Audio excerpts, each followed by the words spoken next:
नमस्कार दोस्तों, क्राइम तक में आप सबका स्वागत है। मैं हूं सुप्रतिम बैनर्जी। सबसे पहले आज आप लोगों को एक सांप की तस्वीर दिखाता हूं। इस तस्वीर को ध्यान से देखिए और इस सांप को पहचानने की कोशिश कीजिए। सांप को पहचानने के तरीकों में खास तौर पर उसका जो पैटर्न है वो सबसे इंपॉर्टेंट होता है। इसके अलावा जो इंपॉर्टेंट बात होती है वो है उसका हैबिटेट, यानी वो किस इलाके में, किस क्षेत्र में पाया जाता है। और ये जो सांप आप देख रहे हैं ये भारत के एक बड़े भूभाग में पाया जाता है।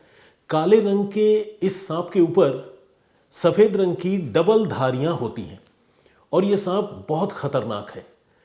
इतना खतरनाक कि भारत में जिन 4 सबसे ज्यादा जहरीले सांपों की गिनती होती है, जिन्हें बिग 4 के नाम से जाना जाता है, उनमें एक सांप ये भी है और इस सांप का नाम है कॉमन करैत।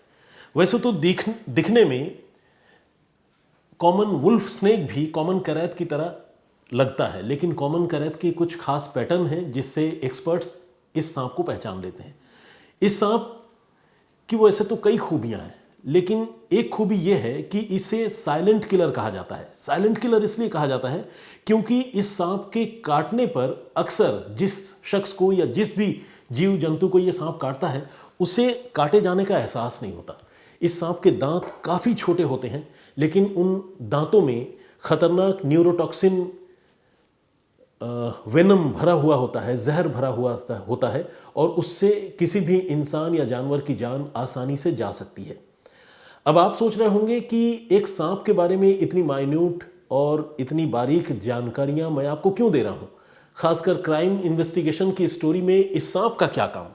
तो इसका जवाब यह है कि इंसानों की इस खतरनाक दुनिया में एक सांप साजिश का शिकार बन गया और ऐसी साजिश का शिकार बना कि उसके हाथों तो नहीं बल्कि उसके दांतों एक इंसान का कत्ल हो गया और बदले में लोगों ने उस सांप को मौत के घाट उतार दिया, उस सांप को भी मार डाला। ये वही सांप है जिसकी तस्वीर आप देख रहे हैं। इस सांप को इंडियन कॉमन करैट कहा जाता है। अलग अलग जगहों पर इसे अलग अलग नामों से भी पुकारा जाता है। कहानी कुछ यूं है कि मेरठ में हस्तिनापुर पुलिस स्टेशन है। इस हस्तिनापुर पुलिस स्टेशन की हद में एक रिहायशी इलाके में 17 जुलाई की सुबह को अचानक चीख पुकार मच गई। एक महिला जो अपने पति और छोटे से बच्चे के साथ एक मकान में रहती थी और अपने घर से थोड़ी ही दूर पर एक बच्चों का प्ले स्कूल चलाती थी, वो महिला अचानक घर से बाहर निकली और ज़ोर ज़ोर से चिल्लाकर वो रोने लगी और लोगों को ये बताने लगी कि देखो मेरे पति को सांप ने काट लिया है। और वो बिल्कुल नहीं हिल रहे हैं, बिल्कुल रिस्पॉन्ड नहीं कर रहे हैं, उन्हें कुछ हो गया है। ये कहकर जब महिला ज़ोर ज़ोर से चिल्लाने लगी, सुबह के तकरीबन 6 बजे थे, तो आसपास के लोग जो है उन्होंने उनका ध्यान इस तरफ गया। वो इस महिला के पास गए और पूछे कि क्या हुआ।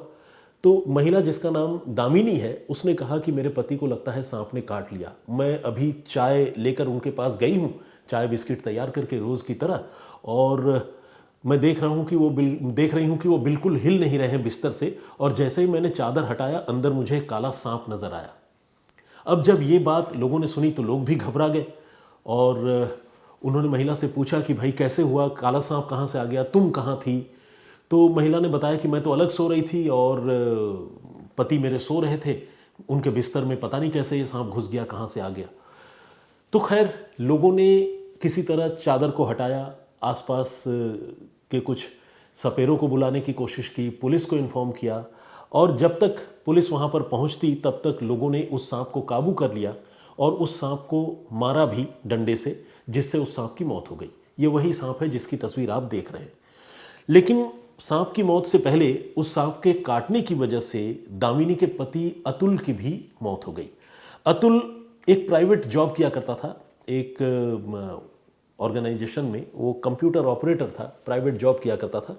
और उसकी पत्नी दामिनी, जैसा कि मैंने आपको बताया कि एक play school, Krishna kids school के नाम से एक प्ले स्कूल चलाती थी, जिसमें तकरीबन 150 स्कूली बच्चे, मतलब 150 बच्चे पढ़ते हैं और क्लास 5वीं तक की पढ़ाई होती है। उन्हें एक छोटा सा बेटा भी है और 3 लोगों का ये छोटा सा परिवार था, कुनबा था। इन दोनों ने तकरीबन 7 साल पहले लव मैरिज की थी और अब हुआ यूं कि अतुल की अचानक घर में उनके बिस्तर पर सांप के काटने से मौत हो गई। आपके मन में ये सवाल उठ सकता है, ये सवाल सबके मन में था कि सांप अतुल के बिस्तर पर कैसे पहुंचा, ये तो बड़ी अनयूजुअल और अजीब बात है। लेकिन जब आप इस कॉमन करेट सांप के व्यवहार के बारे में जानेंगे तो आपको ये जानकर बहुत हैरानी होगी कि ये दुनिया का इकलौता ऐसा सांप है जो इंसान के बिस्तर पर चढ़ जाता है और बिस्तर पर चढ़कर इंसान के साथ सोता रहता है और इंसान को काटता है। ऐसा क्यों करता है? क्योंकि उसका जो बॉडी टाइप है उस सांप का, उसे हमेशा जो है थोड़ी गर्माहट की ज़रूरत होती है और अक्सर जाड़े के दिनों में या बरसात के समय ये सांप गर्माहट की तलाश में और एक प्रॉपर शेल्टर की तलाश में इंसान के खटिए पे, बिस्तर पे, ग्रामीण इलाकों में चढ़ जाया करता है और लोगों को काट लेता है। लोगों को पता भी नहीं चलता, जैसा कि मैंने आपको बताया कि इसके दांत इतने छोटे होते हैं कि इंसान को पता नहीं चलता और उसकी मौत हो जाती है, तो इसे साइलेंट किलर कहते हैं। तो जब एक कॉमन करैट इंसान के बिस्तर पर मिले तो आम लोग हैरान हो सकते हैं, लेकिन एक्सपर्ट्स को जब इसकी जानकारी मिलती है या मिली होगी तो एक्सपर्ट्स को लगा होगा कि ये एक बहुत कॉमन सी बात है, मतलब ऐसा होना कोई बहुत अजीब या अनहोनी वाली बात नहीं है। लेकिन इस घटना में सिर्फ बात इतनी सी नहीं थी, कुछ और ऐसे सवाल थे जो लोगों के मन में और खासकर पुलिस के मन में और अतुल जिसकी मौत हुई थी उसके घर वालों के मन में शक पैदा कर रहे थे। वो बात क्या थी? वो बात ये थी कि दामिनी रोज अपने पति और बच्चे के साथ ही सोती थी, यानी तीनों लोगों का एक कॉमन बेड ही था। बच्चा छोटा सा था तो तीनों एक बिस्तर पर ही सोएंगे, ये बहुत लाजमी है। अब सवाल ये उठता है कि 16 और 17 जुलाई की रात को दामिनी अपने पति के साथ सोने की जगह अलग से दूसरे बिस्तर पर दूसरे कमरे में क्यों सो रही थी? ये सवाल लोगों ने और पुलिस ने दामिनी से भी पूछा। तो दामिनी ने यह जवाब दिया कि रात को कूलर की वजह से मुझे बहुत ठंड लग रही थी तो मैं अपने बच्चे को लेकर दूसरे कमरे में चली गई सोने के लिए, और जब मैं सुबह पहुंची तकरीबन 6 बजे तब मैंने देखा कि मेरे पति के शरीर में कोई हरकत या हलचल नहीं है। तो ये बात लोगों को थोड़ा हैरान कर रही थी। इसके बाद लोगों ने पुलिस से शिकायत की और लोगों ने कहा कि इस मामले की जांच होनी चाहिए। खासकर घर वालों ने, अतुल के घर वालों ने कहा कि इस मामले की जांच होनी चाहिए, हमें शक है कि अतुल की मौत सामान्य मौत नहीं है। अब जब पुलिस को भी ये बताया गया कि ये डेथ एबनॉर्मल या सस्पिशियस डेथ लग रहा है तो पुलिस ने इस मामले में एक रिपोर्ट लिखी और मामले की तफ्तीश शुरू की। अतुल के शव को कब्जे में लिया गया और पोस्टमार्टम के लिए भिजवा दिया गया। इसी के साथ अतुल और दामिनी के बारे में पुलिस वाले छोटी से छोटी जानकारी जुटाने लगे। तो जब जानकारी जुटाने लगे तो दामिनी के बारे में पुलिस को एक शॉकिंग इंफॉर्मेशन, एक शॉकिंग जानकारी मिली। ये पता चला कि अतुल और दामिनी का वो जो कृष्णा किड्स प्ले स्कूल है, उस प्ले स्कूल में एक ड्राइवर है, वैन का ड्राइवर, जो बच्चों को स्कूल में ड्रॉप करने और फिर वापस घर छोड़ने का काम किया करता है। वो उसी प्ले स्कूल का ही ड्राइवर है। तो उस ड्राइवर का नाम है तुषार। लोगों ने यह बताया कि तुषार नाम के इस शख्स के साथ, इस आदमी के साथ अक्सर दामिनी को देखा जाता है। वो दामिनी को लेकर स्कूल भी जाता है और दामिनी को घर भी छोड़ने आता है। और ऐसा कई बार देखा गया है कि जब अतुल घर में नहीं होते हैं, दामिनी का पति, तब तुषार दामिनी के साथ मिलता है और उनके घर आया करता है। लोगों को ये बातें सस्पिशियस तो लगती है, लेकिन आपको पता है कि दिल्ली एनसीआर ऐसी जगह है जहां कोई किसी के प्राइवेट लाइफ में बहुत ज़्यादा इंटरवेन या इंटरफेयर नहीं करता। बहुत ऑब्वियस सी बात है, जब तक समाज को दूषित करने वाली कोई बात न हो तो किसी की निजी जिंदगी में कोई दखल नहीं देता। तो अतुल की पत्नी दामिनी का तुषार के साथ रिलेशन होने की बात या तुषार के साथ कुछ घनिष्ठता होने की बात पुलिस को पता चलती है। इसके बाद पुलिस दामिनी के मोबाइल फ़ोन की कॉल डिटेल रिकॉर्ड निकलवाती है, सीडीआर, और साथ ही तुषार के बारे में भी जानकारी जुटाती है, उसका भी सीडीआर निकलवाया जाता है। और सीडीआर निकलवाने के बाद पुलिस ये देखकर हैरान रह जाती है कि दामिनी की तुषार से रोज़ न सिर्फ घंटों बात होती है, बल्कि जिस दिन ये घटना हुई थी 16 और 17 जुलाई के दरमियान, उस समय भी तुषार के साथ दामिनी की लगातार बात हो रही थी। और अर्ली मॉर्निंग तकरीबन 4:30-5 बजे तुषार की मौजूदगी दामिनी के घर के इर्द गिर्द नजर आ रही थी। इसके अलावा 2 और ऐसे सस्पेक्टेड मोबाइल नंबर का पुलिस को पता चला जो मौका वारदात के आसपास उस समय एक्टिव था। अब पुलिस को टेक्निकल इन्वेस्टिगेशन में या टेक्निकल सर्विलांस में इन चौंकाने वाली बातों का पता चलता है। अब पुलिस तुषार को सबसे पहले हिरासत में लेती है, उससे पूछताछ करती है। तुषार अपने आप को इस घटना से पूरी तरह अनभिज्ञ बताता है और वो कहता है कि जिस तरह वो दामिनी की इज्जत करता है, रिस्पेक्ट करता है, उसी तरह उनके हस्बैंड अतुल भाई साहब का भी रिस्पेक्ट किया करता था। अतुल साहब के साथ ये अनहोनी कैसे हो गई उसे नहीं पता, बल्कि तुषार भी अपने आप को बहुत गमज़दा दिखा रहा था, रोने का नाटक भी कर रहा था। दामिनी तो खैर रो ही रही थी लोगों के सामने। तो तुषार से पूछताछ करने के बाद पुलिस तुषार के मोबाइल फ़ोन को भी अपने कब्जे में लेती है और उसे चेक करने लगती है। उसके तस्वीर, वीडियोस, चैट्स, ये सारी चीज़ें पुलिस देखने लगती है। और जब पुलिस देखती है तो पुलिस को एक ऐसी तस्वीर नज़र आती है जिसके बाद पुलिस को यकीन हो जाता है कि अतुल की मौत नॉर्मल एक्सीडेंटल स्नेक बाइट का मामला नहीं है, बल्कि इसके पीछे खतरनाक साजिश है। वो क्या चीज़ थी? वो चीज़ थी तुषार, जो कि दामिनी का करीबी था या दामिनी का प्रेमी था, उसके मोबाइल फ़ोन में एक ख़तरनाक कॉमन करैट स्नेक की तस्वीर का होना। और वो कहीं गूगल से या किसी सोशल मीडिया से कहीं से डाउनलोड की हुई तस्वीर नहीं थी, बल्कि एक जार में बंद सांप की तस्वीर थी, जो सांप की तस्वीर तुषार के मोबाइल फ़ोन पे पाई गई। और वही सांप मौका वारदात से लोगों को नज़र आया, लोगों ने उसको पकड़ा और फिर उस सांप को मारा गया। कहने का मतलब यह है कि तुषार इस मामले में शामिल था, अदरवाइज तुषार के पास कॉमन करैट स्नेक की तस्वीर क्यों होती और कहां से होती। अब पुलिस ने तुषार को दबोच लिया और उससे सख्ती की। जब उससे सख्ती की तो उसने इस कत्ल में अपना हाथ होने की बात कबूल कर ली और यह भी बताया कि इस साजिश में दामिनी भी बराबर की भागीदार है। रही बात इस सांप को हासिल करने की, तो यह पता चला कि यह सांप उन्होंने 5 लाख रुपए के बदले में 2 सपेरों से खरीदा है, जिनका नाम सोनू और उदय है। दामिनी और तुषार मिलकर असल में दामिनी के पति अतुल को रास्ते से हटाना चाहते थे। अतुल के साथ दामिनी की अनबन होती थी। हालांकि अतुल और दामिनी ने 7 साल पहले प्रेम विवाह किया था, लेकिन अनबन किस घर में नहीं होता। तो अतुल और दामिनी के बीच भी अनबन हुआ करती थी, लेकिन इस अनबन का सिला अतुल को इतना खतरनाक मिलेगा, प्रेम विवाह का सिला अतुल को इतना खतरनाक मिलेगा, ये किसी ने नहीं सोचा था। तो हुआ ये कि दामिनी ने प्लान किया कि वो अतुल को रास्ते से हटा देगा, क्योंकि उसकी ज़िंदगी में अब तुषार आ चुका था, जो कि एक वैन का ड्राइवर था और उसी के स्कूल में काम किया करता था। तुषार के बारे में अगर मैं आपको जानकारी दूं तो तुषार भी शादीशुदा है, लेकिन उसकी भी अपनी पत्नी से नहीं बन रही थी। तो दोनों देखा जाए तो दामिनी और तुषार वो अपने अपने लाइफ पार्टनर को छोड़कर एक्स्ट्रा मैरिटल अफेयर में इन्वॉल्व थे, शामिल थे। और दामिनी और तुषार ने मिलकर 2 सपेरे सोनू और उदय के साथ बातचीत की और ये कहा कि जहरीला सांप उन्हें चाहिए, जो वो लाकर अतुल के बिस्तर पर डाल दें। 5 लाख रुपए एक बड़ी रकम होती है। तकरीबन 15,000 रुपए एडवांस के तौर पर दिए गए थे और दोनों सपेरों को बुलाया गया था। 16 और 17 जुलाई की दरमियानी रात को, बल्कि भोर के वक्त में, ये दोनों सपेरे उस खतरनाक कॉमन करैट स्नेक को लेकर पहुंचे और अतुल, जो कि गहरी नींद में सो रहा था, उसके बिस्तर की चादर हटाकर उसमें उन्होंने वो सांप को अंदर डाल दिया। अब आप पूछेंगे कि अतुल की नींद क्यों नहीं खुली? कोई चादर हटाएगा, घर में 2-4 बाहर के लोग चले आ रहे हैं, किसी को पता ही नहीं चल रहा है, अतुल को पता क्यों नहीं चला? तो इसका जवाब यह है कि बीती रात डिनर के बाद अतुल को उसके दूध में तकरीबन 20 से 25 नींद की गोलियां मिलाकर उसकी पत्नी दामिनी ने खिला दी थी। और ये नींद की गोलियों वाला दूध पीकर अतुल इतनी गहरी नींद में सोया कि सुबह जब उसके कमरे में बाहर के लोग घुस आए, बीवी उसके बिस्तर से अपने बच्चे को लेकर हट गई, सांप लाकर उसके बिस्तर के अंदर, चादर के अंदर डाल दिया गया, तब भी अतुल को कुछ पता ही नहीं चला। बाद में जब सुबह दामिनी ने ड्रामा करना शुरू किया, चादर हटाया, सांप देखा, स्नेक बाइट के निशान बॉडी पर से मिले, तब लोगों को पहली बार तो यही लगा कि सांप ने काट लिया और लोगों ने पहले इसे एक्सीडेंट का ही मामला समझा था। लेकिन जैसा कि मैंने आपको बताया कि जब घर वालों को इस घटनाक्रम पर शक हुआ, लोगों को हैरानी हुई कि रोज़ अपने पति के साथ सोने वाली महिला अलग से बिस्तर पर क्यों सो गई और उसी दिन इत्तेफाक से घर के अंदर सांप कैसे आ गया, सांप बिस्तर पर कैसे चढ़ गया, ये तमाम सवाल जब पैदा हुए। और इसके अलावा लोग तुषार को, यानी एक बाहर के आदमी को, लगातार अतुल की गैर मौजूदगी में दामिनी के पास उसके घर आता हुआ देखते थे, तो लोगों को शक भी होता था कि इनका शायद आपस में कुछ अफेयर चल रहा है।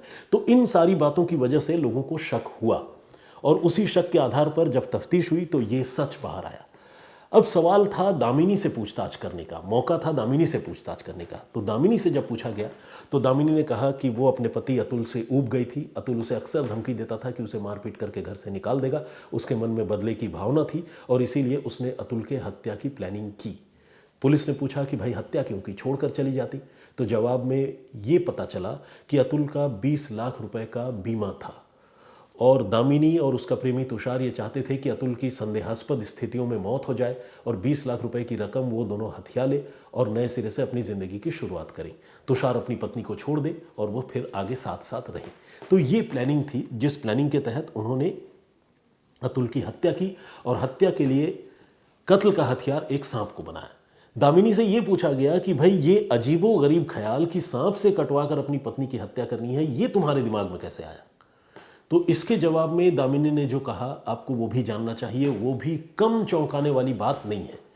आपको याद होगा उसी मेरठ शहर में जहाँ की ये घटना है, वहाँ पर कुछ महीने पहले ठीक ऐसी ये घटना हुई थी जब एक शख्स को उसके बिस्तर पर घुस आए एक सांप ने दसियों बार काटा था और उसके बाद उस आदमी की मौत हो गई थी। तब पुलिस ने जब उस मामले की तफ्तीश की और तब मौका वारदात से जो सांप बरामद हुआ, उस सांप के काटे जाने से उस आदमी की मौत की बात सामने आई। लेकिन जब एक्सपर्ट्स ने पूरे मामले को देखा समझा तो पता चला कि वो सांप जो है वो इंडियन रैट स्नेक है, जिसे हम बोलचाल की भाषा में धामन कहते हैं। अब या घोड़ा पछाड़ भी कहते हैं। घोड़ा पछाड़ क्यों कहते हैं? क्योंकि बहुत ही स्विफ्ट और तेज़ भागने वाला सांप होता है। किसानों का दोस्त भी इसे कहते हैं क्योंकि ये जहरीला तो होता नहीं और चूहे और दूसरे इंसेक्ट्स को ये सांप खेतों में खा जाया करता है। तो वो रैट स्नेक उस प्रीवियस स्टोरी, जो प्रीवियस घटनाक्रम है उसकी मैं बात कर रहा हूँ, उसमें एक आदमी के बिस्तर पर मिला था और उस कत्ल का खुलासा यूं हुआ कि पता चला कि रैट स्नेक के काटने से तो किसी की मौत नहीं हो सकती। तो इस आदमी की अगर मौत हुई है जिसके बिस्तर पर रैट स्नेक मौजूद था और उसे बहुत बार रैट स्नेक ने काटा है, तो फिर पुलिस का शक बढ़ गया। उसके बाद जब पुलिस ने तफ्तीश की तो पता चला कि उसे शायद पहले ही कोई जहरीली चीज़ देकर मार दिया गया था और उसकी पत्नी रविता, जिसका नाम है, उस रविता नाम की महिला ने अपने पति को सांप से काटने से हुई मौत दिखाने के लिए उसके बिस्तर में सांप सपेरों की मदद से छुड़वा दिया था। तो इस घटना के बारे में दामिनी को पता था। दामिनी भी पढ़ी लिखी महिला है, बीएड की उसने पढ़ाई की है और स्कूल चलाती है, प्रिंसिपल है सो कॉल्ड। तो दामिनी को जब ये पता चला कि एक महिला ने अपने पति की हत्या की तो सही, लेकिन हत्या करने के दौरान उसने जहरीला नहीं बल्कि बिना जहर वाला एक सांप बिस्तर पर छोड़कर लोगों को गुमराह करने की कोशिश की और उस वजह से वो पकड़ी गई। तो दामिनी ने यह तय किया कि जब वो अपने पति की हत्या करेगी, अतुल की जब हत्या करेगी, तो उसे भी सांप से कटवा कर ही मारेगी, लेकिन वो गैर जहरीला या बिना जहरीला सांप अपने पति के बिस्तर पर छोड़ने की गलती नहीं करेगी, बल्कि जहरीला सांप ही छोड़ेगी अपने पति के बिस्तर पर ताकि लोगों को ये लगे कि उस सांप के काटने से ही मौत हुई है। उसने वही किया। कॉमन करैट जैसा खतरनाक सांप जो भारत में बिग फोर में जिसकी गिनती होती है, उस सांप को लाकर अपने पति के बिस्तर पर छोड़ा। बिग फोर के बारे में जल्दी से आप लोगों को बताऊं, भारत में 4 ऐसे सांप हैं जिनको बिग फोर कहा जाता है। बिग फोर क्यों कहा जाता है?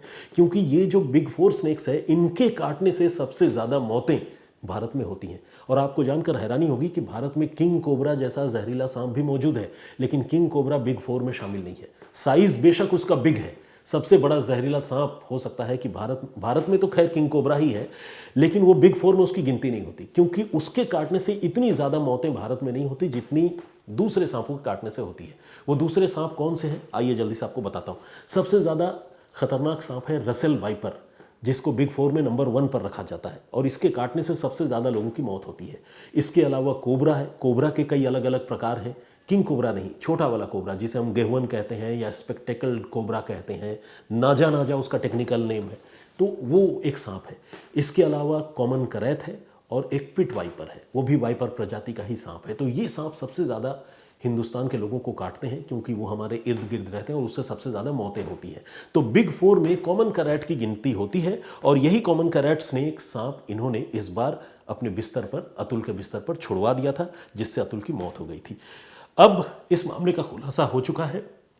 दामिनी, उसके प्रेमी तुषार, 2 सपेरे जिनसे 5 लाख रुपए में सौदा हुआ था, 15,000 रुपए ही दिए गए थे, सोनू और उदय, इनको भी पुलिस गिरफ्तार कर चुकी है और इस पूरे पूरे घटनाक्रम का अब पटाक्षेप हो चुका है। मैं तो उन बच्चों के बारे में सोच रहा हूँ जो 150 बच्चे इनके स्कूल में पढ़ते थे, कृष्णा किड्स प्ले स्कूल, उनका तो स्कूल ही बंद हो गया। बच्चों की पढ़ाई लिखाई का अब क्या होगा? उनके माँ बाप भी, उनके सामने भी एक नई मुसीबत है। एक मुसीबत अतुल के बच्चे के लिए भी है जिसकी हत्या हो गई, जिसकी माँ अब सलाखों के पीछे पहुंच गई। वो माइनर चाइल्ड, वो सन, वो कैसे रहेगा? उसके पिता भी नहीं रहे, माँ जेल चली गई, वो अपने दादा दादी के पास ही होगा अब। तो बहुत सारे लोगों के लिए परेशानियां हो गई। जो तुषार प्रेमी है उसकी पत्नी की ज़िंदगी का अब क्या होगा? एक साथ कई लोगों की ज़िंदगी तबाह हो गई, 2 परिवार तबाह हो गए, बल्कि 3 परिवार। दामिनी के घर के लोग भी अब उससे पीछा छुड़ाना चाह रहे हैं। दामिनी के भाई ने यह कहा है कि मेरे लिए मेरी बहन मर चुकी है। तो आप सोचिए, इस तरह की हरकत लोग करते हैं अपनी चाहत और अपनी हसरतों, ख्वाहिशों और हवस के चक्कर में। लोग इस तरह की गिरी हुई हरकतों को अंजाम देते हैं। और बार बार मैं ये कहता हूँ, क्राइम नेवर पेज। कई लोग हमें कहते हैं कि आप क्राइम तक पर क्राइम की स्टोरी सुनाते हैं जिससे लोगों को आइडिया मिलता है। क्राइम तक पर मैं ये भी तो बताता हूँ कि क्राइम नेवर पेज, और क्राइम जो है इंसान को कहीं पर भी कोई फ़ायदा नहीं पहुँचाता है बल्कि नुकसान ही पहुँचाता है। क्यों लोग इस तरह के घटनाक्रमों से सबक नहीं लेते और किसी की जान लेने के नए नए हथकंडे सीखते हैं? तो खैर, आज के लिए इतना ही। इस पेशकश को ख़त्म करने से पहले जो प्रीवियस स्टोरी मेरी थी, आइए उससे रिलेटेड कुछ सवालों के जवाब आपको देने की कोशिश करता हूँ। जो पिछली घटना थी वो भी मेरठ की थी। उसमें एक शख्स ने प्रेगनेंसी को लेकर, अपनी बीवी की प्रेगनेंसी को लेकर झूठ बोला था और उस झूठ के बाद कत्ल के उस सनसनीखेज और चौंकाने वाले मामले का खुलासा हुआ। तो क्या था वो मामला? अगर आप देखना सुनना चाहते हैं तो क्राइम तक के प्लेलिस्ट में जाकर आप उस स्टोरी को सुन सकते हैं। आइए जल्दी से कुछ लोगों के कमेंट्स पढ़ने की कोशिश करता हूं। जगदीश चांदेगड़ा जी, रेगुलर हमारे लिसनर हैं, कमेंट करते हैं। उन्होंने लिखा है कि लड़कियों को आज़ादी देने का परिणाम है रिलेशनशिप, प्रेम संबंध, अपराधों को बढ़ावा दिया जाता है। देखिए, मैं इस बात से सहमत नहीं हूँ। लड़कियों को आज़ादी देना तो बहुत ज़रूरी है, लेकिन साथ ही लड़कियों को हो या लड़कों को हो, उनको ये भी बताना ज़रूरी है कि डूज़ एंड डोंट्स क्या है, अच्छा जीवन शैली क्या है, अच्छी जीवन शैली क्या है, क्या इंसान को करना चाहिए, क्या नहीं करना चाहिए। कहीं अगर अफेयर होता है या किसी से प्रेम भी होता है तो ब्रेकअप भी हो सकता है। ब्रेकअप होने पर आप किसी का कत्ल कर देंगे या कोई खौफनाक साजिश रचेंगे, इसे जस्टिफाई नहीं कर सकते। तो मेरे हिसाब से आज़ादी लड़कियों को नहीं देनी है, ऐसा कहना मेरे हिसाब से सही नहीं है। बाकी और सच तो यह है कि हम आज़ादी पर रोक टोक लगाने वाले होते कौन है? जितना अधिकार समाज में पुरुषों का है उतना अधिकार महिलाओं का भी है। हमको सबको मिलकर समाज को सही रास्ते पर लाना है, सही बनाना है। मतलब किसी पर हमें वो नहीं करना है, राज नहीं करना है। न्यूज़पेपर के नाम से एक आईडी है, उन्होंने कहा है कि सर बैनर लुक अच्छा है और सोनम वांगचुक को लेकर कोई ऑप्शन। देखिए, वो एक तरह से पॉलिटिकल मैटर है तो मैं उस पर कोई बात नहीं करना चाहता, क्योंकि ऐसे भी मतलब मैं क्राइम इन्वेस्टिगेशन की स्टोरीज़ आप लोगों के लिए लेकर आता हूँ। और बैनर से इनका मतलब हमारे नए थंबनेल से है, जो थंबनेल अब मैंने नए सिरे से बनाने की शुरुआत की है। शायद आप लोगों को अच्छा लग रहा होगा, तो प्लीज़ उस पर भी आप लोग कमेंट कीजिएगा। Thank you very much for your compliment. Chandrika Kak ने भी कमेंट किया है, ब्रो एक्सीलेंट, एनी डिकोड, कुछ ऐसा उन्होंने एक वर्ड लिखा है, मैं समझ नहीं पा रहा हूँ। Nice change in your dressing, full suit looks good, great, it enhance your personality. कुल मिलाकर सारे कॉम्प्लीमेंट्स और अच्छी अच्छी बातें इन्होंने मेरे लिए लिखी हैं। Thank you very much Chandrika ji. Hemant S ने भी कमेंट किया है और पीएससी का फुल फॉर्म उन्होंने बताया है प्रोविंशियल आर्म्ड कॉन्स्टेबलरी। बिल्कुल आपने सही कहा, thank you very much. Satyendra Gupta ji का कमेंट है, स्वागत आपका। उन्होंने वॉइस को काफ़ी एंगेजिंग बताया है, मेरी आवाज़ को। इस कॉम्प्लीमेंट के लिए धन्यवाद। रंजन डी कामले साहब हमारे रेगुलर लिसनर हैं, कमेंट भी करते हैं, बहुत स्वागत आपका। उन्होंने कहा है कि रिलेशन और गलत रिलेशन की वजह से हत्याएँ हो रही हैं, वो चिंता की बात है। लीना पाल का कमेंट है और उन्होंने कहा है कि आपका नया स्टाइल का थंबनेल अच्छा लगा। राघवेंद्र तिवारी जी, सर जी कहानी सुनाने के लिए आपका बहुत बहुत धन्यवाद, बहुत शुक्रिया। इन्होंने कहा है AKS RPR के नाम से एक आईडी है, इन्होंने कमेंट किया और उन्होंने कहा कि सुप्रतिम भाई कहानी सुनाने के लिए धन्यवाद। आपकी कहानी सुनकर हम सचेत होते हैं, दूसरों को भी सचेत रखते हैं। एग्जैक्टली मेरा भी यही मकसद है आप लोगों के सामने क्राइम इन्वेस्टिगेशन की स्टोरीज़ लेकर आने का। इसके अलावा नए थंबनेल का और भी दर्शकों ने तारीफ़ किया है। एंटरटेनमेंट के नाम से, एलेंट एंटरटेनमेंट के नाम से एक आईडी है, उन्होंने भी कमेंट किया है, बहुत धन्यवाद आपका। सावित्री देवी का कमेंट है। ब्रिजेंद्र सिंह जी है। प्रांजल स्टैंड अप के नाम से कमेंट है। क्लिप मूवी साहब है। मोहम्मद फजल हुसैन साहब हैं। राहुल राणा जी हैं। अशोक प्रजापति हैं। फूडी सिद्रा का भी कमेंट है। और इसके अलावा प्रशांत कुमार मोहंती साहब ने भी कमेंट किया है। और इसके अलावा फ्लिन राइडर ने अप्रतिम बैनर्जी लिखा है। चंदेल गेमिंग ने भी कमेंट किया और भी बहुत सारे लोगों ने कमेंट किया। सारे लोगों के नाम और कमेंट्स एक दिन में पढ़ना संभव नहीं है। आज मेरे साथ इतना पेशेंटली जुड़ने के लिए और इस पूरी कहानी को, पूरे घटनाक्रम को ध्यान से सुनने के लिए बहुत बहुत धन्यवाद। एक बात आप लोगों को और बताना चाहता हूँ कि अगस्त के महीने में मैं कुछ दिनों तक गैर हाजिर रहूँगा। मैं छुट्टी पर जा रहा हूँ किसी काम से, प्रॉबली 20 या 21 अगस्त को। तो उस समय मेरी कुछ दिनों की गैर हाजिरी रहेगी, तो मैं पहले से आप लोगों को बता दे रहा हूँ, क्योंकि बहुत सारे हमारे जो दर्शक हैं और आप लोगों का प्यार जो मुझे मिलता है, उसमें से बहुत सारे लोग ये शिकायत करते हैं कि मैं बगैर बताए जो है वो लापता हो जाता हूँ। तो इसलिए मैं इस बार आप लोगों को पहले बताकर जो है वो छुट्टी लेना चाहता हूँ। थैंक यू वेरी मच, बहुत धन्यवाद आप सबका। मैं फिर हाजिर होऊंगा किसी और कहानी, किसी और वाक़ये के साथ। जय हिंद, जय भारत।